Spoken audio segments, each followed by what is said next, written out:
Hi, everybody. Welcome back to the channel. It is The Beast. This is The Beast On. And the man you see on the other side of your screen there is Ethan J. Skolnick. He is the owner, the man, the myth, the legend from 5 Reasons Sports. He's the host of the 5 on the Floor podcast. He has been a South Florida journalist since dinosaurs roamed the earth. I have known him since dinosaurs roamed the earth. And I thought we'd have a nice little conversation. Ethan, how are you? Better before that intro. Well, my daughters asked me if I met Abraham Lincoln. So there you go. Can you confirm or deny that? I wouldn't remember. Yes. I'm just because I'm too old to remember anything at this stage. So there you go.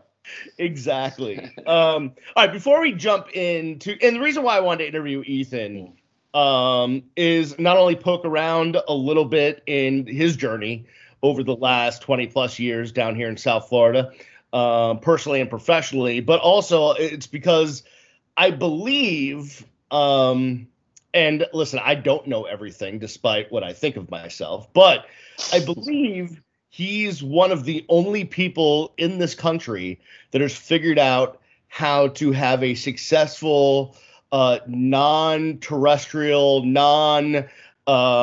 regular TV, so a digital audio and video platform covering local sports that hasn't caved after 3 weeks or has 1 follower. So I think he's like the only person in the country that kind of figured this thing out, which to me, in my life journey is inspirational. So that's one of the reasons why I want to talk to Ethan. But I want to start here, Ethan, which is for the people that don't know, that maybe, are new followers of yours, of mine. Tell us about your background. Where'd you grow up?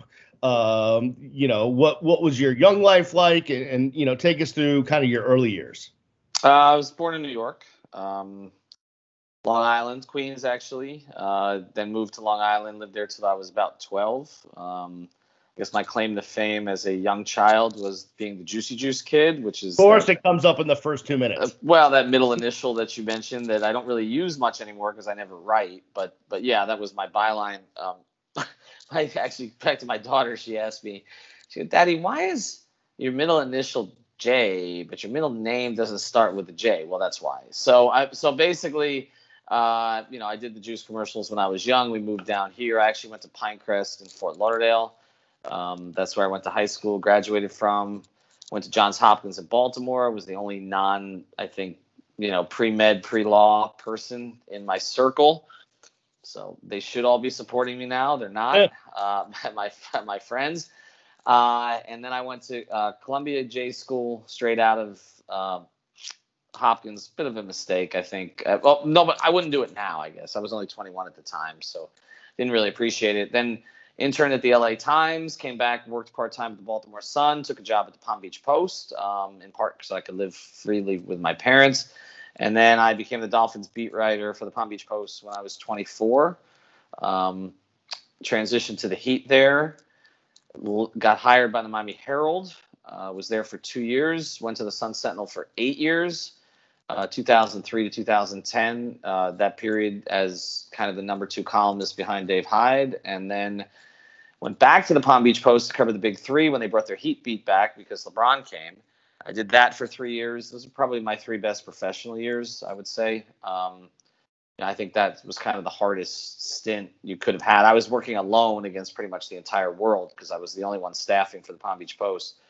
And obviously developed relationships with all those players that sort of lasted. That led to a national job with Bleacher Report, which I did for 2 years before they abandoned the program, but not before they sent my ass to freezing Cleveland for a whole year because LeBron went there. I'll never forgive him for that. Week my daughter was born, he sent me a congratulatory message and said, "I'll find you some nice restaurants in Cleveland." And so I spent a year in Cleveland, came back, worked for the Herald. I mean, at that time, I really had never trained in radio or TV, no formal training whatsoever, but was then, handed kind of the successor keys to Levitard on the afternoon with Israel, as you're familiar with. Israel didn't stay very long. because he was lowballed.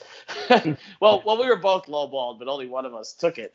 The other one stood up at a meeting and said, "Yeah, you'll have to double that," and then never came back, as you know. And then obviously I worked with Chris Winningham for a while. And Chris left, and this a lot of this plays to sort of the issues with traditional media, which I'm sure we'll talk about here. Chris left, I think, because he was. I don't want to get into the specifics of it, but it was ludicrous. Wasn't him leaving wasn't ludicrous. Him leaving was justified on his part. But the circumstances were ludicrous. I had some others working with me there. Went back to the Herald for a year during that time. That has some personal stuff, which I think people they know about, but they don't really know the truth. And then it was actually Chris who kind of got me out of my cave, which I always appreciate, and told me I should start doing a podcast with him again. And so we did that. I didn't know if I'd be any good anymore, and with really no intention of starting a media company. Just a podcast. What happened though was, I had been one of the writers or media people who was very active on Twitter, who didn't treat kind of the fans like sort of second class citizens behind a wall. So that's why I built a big Twitter following. But I also knew kind of who the really smart people were, who were not necessarily credentialed by the major shrinking outlets locally. And so it was actually Alfredo Arteaga who reached out to me. Somebody I knew from producing things. I was on Sports Bang, which was Stu Gott's show. Alfredo and Billy were actually two of the producers on that. And so basically he reached out and said, I got these two guys. We were really active on fins.com and Fin Heaven. Simon Clancy, who's over in England, and Chris Kaufman, CK Parrott, who's in Tampa. He says, we want to start a podcast, but we really don't know how to go about it. We've been wanting to do it for a while. What if we kind of decided by the end of the call, why don't we just link up? And so that's sort of how it started. Then we became 15 that was 3 yards per carry. That's still going. Kind of that and 5 on the floor, which is now what I converted the one when Chris left 5 Reasons. I converted our podcast to Heat only. Those are our 2 biggies on the podcast side. At one point, we had 15 podcasts in the network, including Steve Goldstein and Craig Mish and Josh Darrow and a whole bunch of sort of media professionals of our age group, bunch of Jewish dudes. And they're pretty much all gone for one reason or another. I mean, some because of other commitments, some because they tried to steal our stuff, some because it just kind of depends. But they kind of left. But over time, I sort of realized, and this is no offense to any of them, all of whom are very good at what they do individually. I didn't need them. I would have tried to keep a lot of them, but once they left, what we kind of realized was there's this army of creators that has nowhere to go. I mean, they're coming out of college. They're more in tune with sports than ever before. They want to know the why. They don't trust just the coaches or the players or anybody to kind of give them the answer anymore. They want to do their own research. They have access to Synergy Sports stats. They have access to the all 11 film for NFL or college, and they don't need the sports media anymore to do their stuff, and they get their stuff out right away, but there's no jobs for them. The newspapers are not hiring ever again. Okay. I mean, they just pray for people to leave so they don't have to fill the positions. I mean, we were at one point, late 90s, we had 23 sports writers on the Palm Beach Post staff. That was the 3rd staff in town. I mean, that literally is like, if you go to the Montreal Expos of the 90s, it's like an all-star staff of people that were plucked by other people. I mean, Joe Shad's still there. He came back. But you're talking Jeff Darlington, Dan Graziano, Todd Archer, Israel. Greg Bedard. I mean, Ben Volant. Everybody was there. I mean, I'm not even including myself or anybody else. And then we had, the likes of Greg Stoda and Dan Moffat and Dave George and Tom D'Angelo, who is still there, and others. We had an all-star staff on one staff. They literally, through the 3 papers now, they don't have even half as many writers as we had at the Palm Beach Post in the 90s. It's over, okay? It's over. I mean, there's 3 or 4 people there with who have their own followings.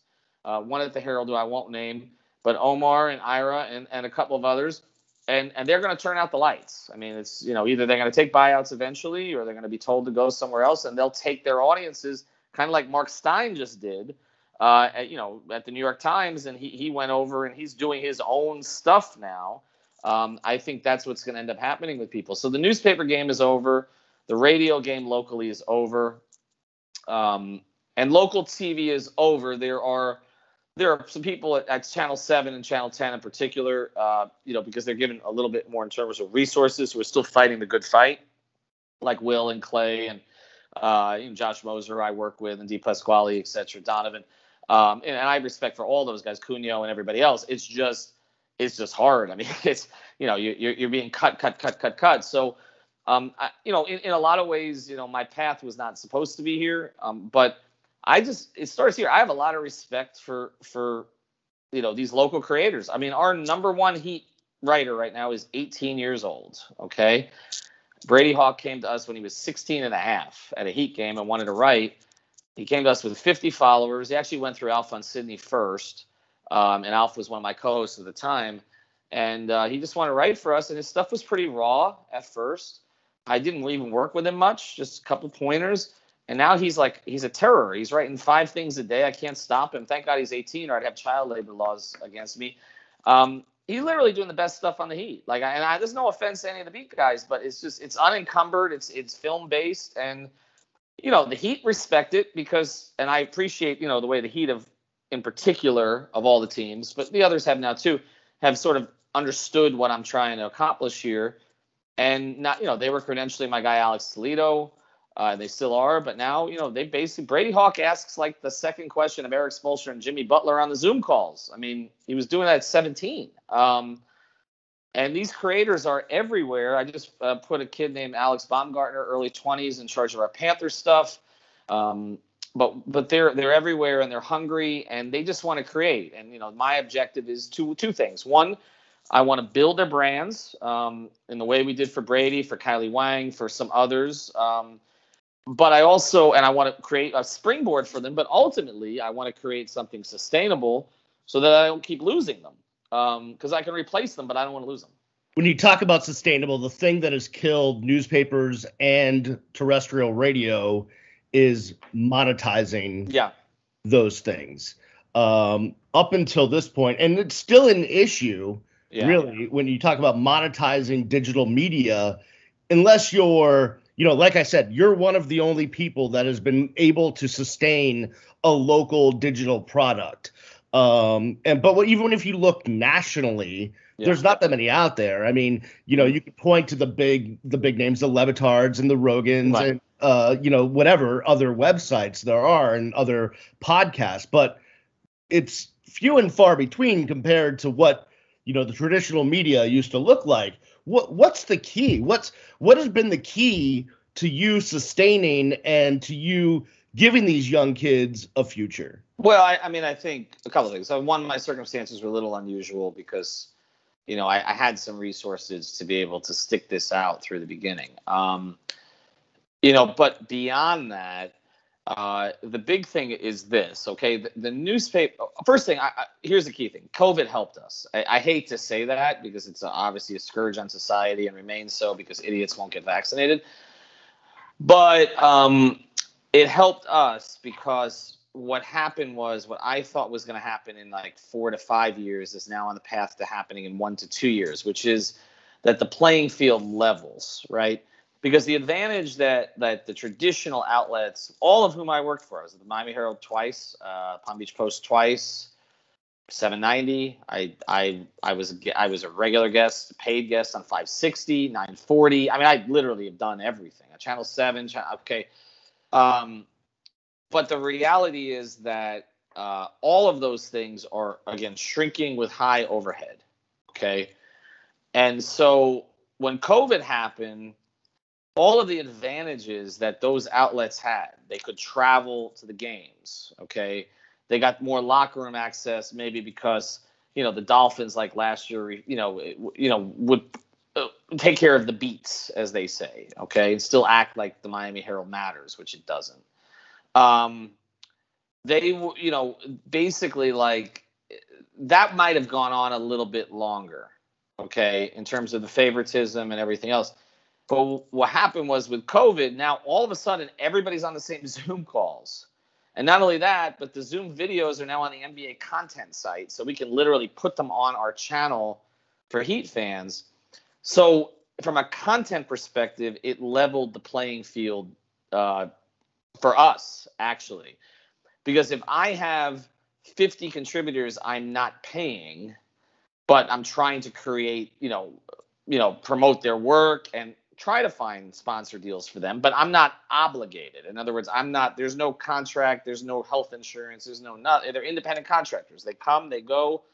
I don't force any work on anybody. It's all what you want to make of this thing. So I don't have those kind of responsibilities as opposed to the Herald, the Sentinel, and all these other places that they have to pay these people ongoing, or they got to make a decision that they're just going to let them go. And so COVID helped us. The other thing I tried to do during COVID was I slashed our ad rates, because I understood local businesses were struggling, didn't have a lot of money. We had some things like, I was working with a clothing company called Cervanti, and I love them to death, but nobody was buying custom-made clothes, during a pandemic. I mean, they're not leaving the house. And so, we had a deal set up literally the day that everything shut down. We had a deal set up with Roundup in Davie. A big deal with that. That doesn't really fit me, but for our Dolphin fans, I don't think our Heat fans would be as into it. But for our Dolphin fans, okay, maybe some Canes fans in certain parts of Broward. But we had some set up, and that closed down. So then it was like, okay, I just started cutting ad deals with like safecubbies.com, and things like that were more pandemic related. And we slashed the rates. We brought in a bunch of sponsors, and and that's been really good. I mean, I think our sponsors like what we do because a few things. One, newspapers have never learned how to promote sponsors. We weren't allowed. Okay, and then radio stations, as you know, there are all kinds of rules. You're going through sales staffs.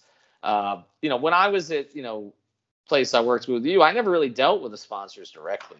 I would just be giving copy, What's the shame? Really? Right. Yeah. Right. I would have liked to have developed those relationships, but again, I was busy. I understand it. I understand that, there's a way you got to go, but you're going through a salesperson. I mean, here with us, it's literally like, my podcast is like, you send me the copy. Okay, let's tweak this. And then they text me, I want to do something different today. There's personalized service with us, and that's the type of culture I've tried to create. That's why when I started the 5 Reasons Twitter account, I literally followed everybody, and you have media guys in this town who refuse to follow anybody because this is their ego or they're blocking everybody. And I'm like, this has to feel like a community, because not only am I drawing my viewers, my listeners, my readers from that community, I'm also getting my contributors from that community. I mean, I get 10, 12, 20 DMs a week. Can we join? We don't care about getting paid. People who love sports want to tell you how smart they are about sports. Okay. You will never run out of creators, whether they want to create on YouTube or whether they want to create. I mean, when you get the bug, you don't want. They want to create on YouTube. They want to create on a blog. They want to create on a podcast. They want to create on whatever stream they want to create, and whether social media, Reddit, whatever it is, they want to create. And so the idea is, we've created this kind of thing called fanalists. Not created, but we sort of coined it that. And these are sort of more educated fans, the ones who check every tweet of every Canes game, every Dolphins game, every Heat game. They're there on a Tuesday night, Heat Detroit, okay, in November. All right. They want to tell you, about the ninth man and why the Heat are making a decision. We're literally having this argument about the Udonis Haslam 14 slot on the team for the past week. This is the type of stuff. And so we're never going to run out of people. And so I think what you have to – I don't know necessarily that my model can be copied everywhere, not because I'm some genius, but because you really have to have someone at the higher levels who was willing to engage constantly with people. And I think the next kind of step for me is pulling back, running the business, and not making it where, if I disappear from the 5 Reasons, which is now we've gone from 0 to 30,000 now in 3 years. If I disappear from that account for 3 hours, people think I'm they wondering what happened to me. Right. That it can't be, if it's going to work everywhere, it can't be tied to one person. It has to be, and that's why I've tried to, not prop up, they're doing the work themselves, but like try to promote our creators so that you don't really need me. You get Adam Barai, or you get Greg Sylvander, or you get Alfredo, or you get CK, or you get Houts, or you get whoever you get. That their work is gonna be out there. And what I love is we've created this kind of farm system where it's like, we have certain creators. It's kind of like a college program, like where people leave and others step up. And it's sort of what we got now, where, we have Josh Houts, who brought in Juan Cardona. Juan's now training someone else for us. And it's just a constant flow of, smart people who they don't know how to get into business anymore, Beast. There's nowhere to go. Yeah, but here's the difference, though. You talk about a farm system, whatever. Your guys, and I've watched a lot lately. I've listened a lot, but particularly as it revolved around free agency and the NBA draft and all that stuff, where I was really like, there was nowhere else to go. Right. But I knew that I had to see what you guys were saying, right? Which is, you guys are getting out there with real stories, real sources, real connections. Like, this isn't just, a bunch of amateurs doing something. You've developed a group of people that are really doing this. And I think what makes that extraordinary is that you have put your faith in people. And yes, like you said, there's been some relationships that haven't worked, but for the most part, it's working. Yeah, I think the news breaking side is kind of the surprising side of this. Right. The content creation, the analysis. We had Nekias Duncan with us for a while. He still contributes. He's as high level on the NBA, in my view, as anybody in the country. And that kind of analysis, I knew I could find those people because I had interacted with so many of those people, particularly during the Big Three era. I think part of it is a little bit unique to this town. On the basketball side, which is still kind of our number one, this town was educated during the Big Three era. Like, this became a smart basketball town. It had to be, because everybody was throwing arrows at it from everywhere. And, a lot of this was, the Levitards, et cetera, and everybody. But we were in the muck for 3 years. People learned the game, so to speak, okay? And so you have this whole generation now that was in their teens at that point that is in now their 20s, right? And they got to know the game at a pretty high level. So the analysis stuff is not surprising that I could find those people. The news breaking stuff has been, but I always knew this. The news situation is being decentralized now. It's centralized in the sense that the NBA feeds everything to Woj and Shams, and the NFL feeds everything to Rappaport and Schefter, right? But everybody else, literally, the beat guys have, and I was a beat guy forever. I'm not disparaging beat guys. They have no advantage over my people. In fact, they're at a disadvantage because they have to answer to the team. Right. So there can never be true independence. And I can tell you, without giving away too many sources, on the Heat side, a lot of our information comes from places you wouldn't suspect. It's from the community. It's from the trainers. It's that kind of stuff. It's not. It's grassroots as opposed to because we're grassroots, so we're interacting. I get a lot of information on DM from people that are following our stuff, and then I check out. If I'm going to tweet 50 times a day, somebody's going to see one of my tweets. You have to have this interaction. Again, to go back to the mistakes made by newspapers and radio stations, biggest mistake newspapers ever made, particularly on the sports side, was giving away the content for free for so long and then trying to get people to pay for it. Look, the only reason I would pay for anything down here is to read Barry. I'm not going to pay for content I don't need to. Okay. 1,000%. That's why I took the $3.99 offer for the Herald just to read Barry. Right. Otherwise, I wouldn't do it. Right. So that's the whole thing. And again, I wouldn't pay to read me when I was writing. So I'm just saying, like with Barry, I feel like you need it because he's hiding behind bushes at 7 different locations at the same time. But I don't, and I say that, and I love him. I say that with all respect. I'm just saying. I mean, he's the best at that. But I wouldn't have paid to read me write columns, okay? Even when I thought I was writing at my highest level, I wouldn't do it. So you're not going to get people to pay for content they can get somewhere else, or not only get somewhere else, but like I'm saying, create themselves, do their own film research. And I'll say this, the beat guys don't have time to do that stuff. All they have time to do is really attend press conferences or Zoom calls, because I mean they're being pulled in a million different directions now. So that's the other thing, is that like that's a big mistake newspapers. The big mistake radio stations made is like you're literally you're an audience-based property and you don't interact with your audience. So like, how is it possible, Beast? Okay, how is it possible that the 5 Reasons Twitter account, which is my secondary account, which I started 3 years ago, has more followers now than WQAM or 790 The Ticket? How is that possible? Okay, they both started in 2009.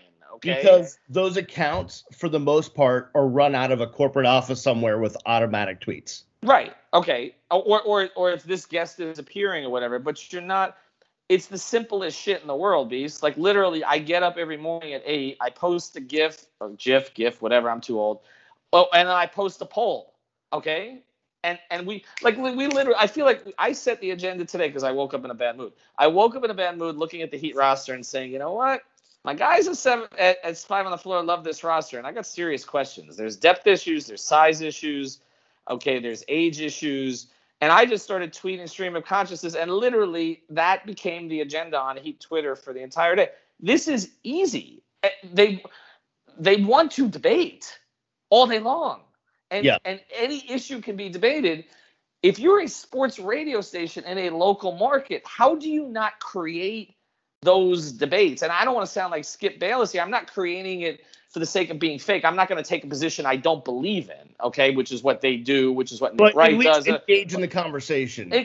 Or start the conversation. I don't want to say ill things about my former boss and your former boss, the radio station, but we'd have hour-long conversations about how to do this, and I kept bringing up back then during the Big Three, it was Heat Twitter, right? Right. And the solution was, well, go find 1 or 2 guys and we'll make them co-hosts. And so I did, because that's what I was asked to do. But that's not really solving the issue or fixing the systemic problem. And that was the issue. But it was actually, and again, I know you're speaking of, and I still have high regard for him. I don't think that idea was wrong.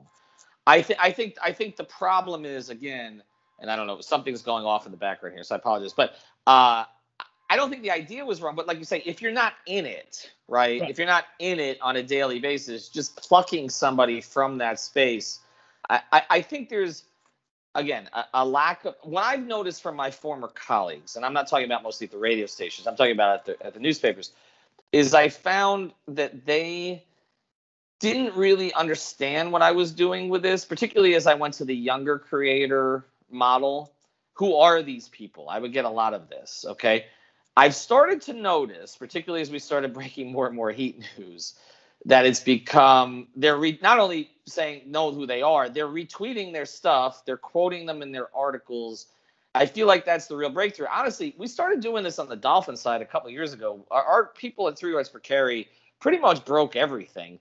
They had, in fact, the Dolphins didn't like them very much, and they've changed sort of the PR groupings there since, but like, because they had the Tannehill injury stuff like pegged the entire time, like every week, and we're out in front of it. And they literally nailed 5 of the Dolphins' 7 draft picks beforehand. So I feel like, but it is frustrating, I think, for the mainstream people, of which I was one. Like, who are these people? And it's also frustrating for the teams. Like, I know the Heat, until I sort of got it under control, like they were sort of like, who's working for you? Who's this? I credential this one. I don't know this one from that one. And it became unwieldy because teams like control. They want to know, here's the 4 beat writers. I got one at the Palm Beach Post and one at the Herald and one at the Sentinel. And there's one columnist. And as long as I sort of, scratch their back, they'll scratch mine. You can't do that with my organization because I've got 50 people. So it's just, they just complain to me because they know me, but they're not going to complain to them because they don't know who they are, even though I'm trying to use quality control internally to make sure that the information is vetted, double sourced, and all that stuff. I want to take a left turn left or right, real quickly, or not quickly.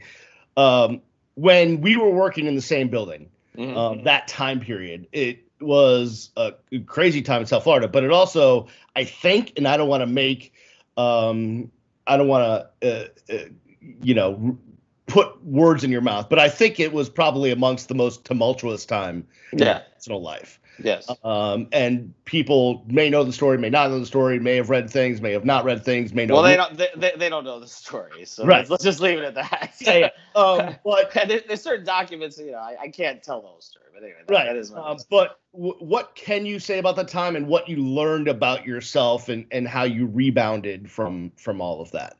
I mean, first thing, like I don't have any ill will to anybody who I was dealing with at that time because, because